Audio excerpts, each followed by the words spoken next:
Hello बच्चों, चलिए प्रश्न को पढ़ते हैं। बाल बियानी वलय स्थल होते हैं। पहला विकल्प है डीएनए प्रतिलिपिकरण के, दूसरा है आरएनए व प्रोटीन संश्लेषण के, तीसरा है पॉलीसेकेराइडों के संश्लेषण के और चौथा है वसाओं के संश्लेषण के। तो हमें यहाँ पर प्रश्न पूछा गया है कि बल बियानी वलय किसके स्थल होते हैं। तो चलिए बात करते हैं इस प्रश्न की मुख्य अवधारणा।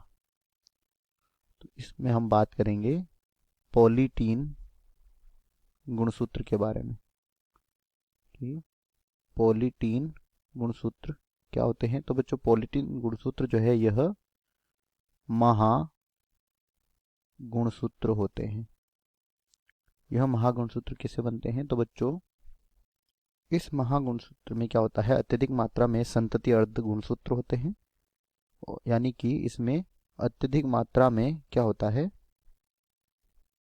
अत्यधिक मात्रा में इसमें डीएनए उपस्थित होता है।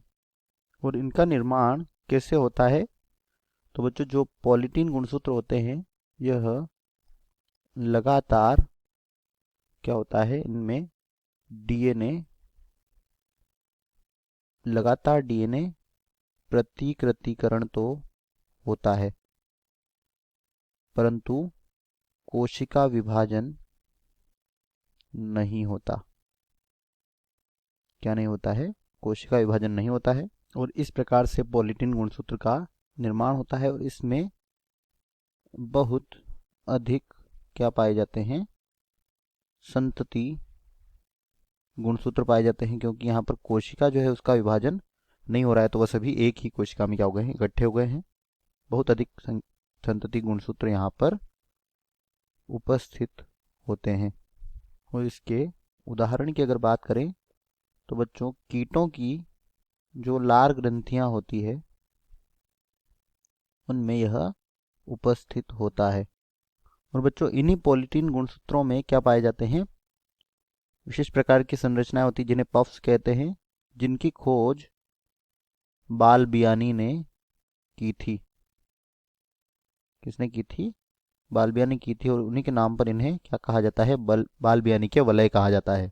बच्चों, यह जो बाल बियानी के वलय होते हैं इनमें बहुत अधिक संख्या में क्या होते हैं, सक्रिय जीन उपस्थित होते हैं। और यह सक्रिय जीन क्या करते हैं, अनुलेखन के द्वारा एमआरएनए का निर्माण करते हैं। और हम जानते हैं कि एमआरएनए से अनुवादन की क्रिया के द्वारा या ट्रांसलेशन के द्वारा प्रोटीन बनता है। तो अगर बात करें यहाँ पर विकल्पों की, तो पहला दिया गया है डीएनए प्रतिलिपिकरण के। तो बच्चों, डीएनए प्रतिलिपिकरण का यह कार्य नहीं करते हैं बाल बियानी के वलय, तो पहला विकल्प तो यहाँ पर गलत हो जाएगा।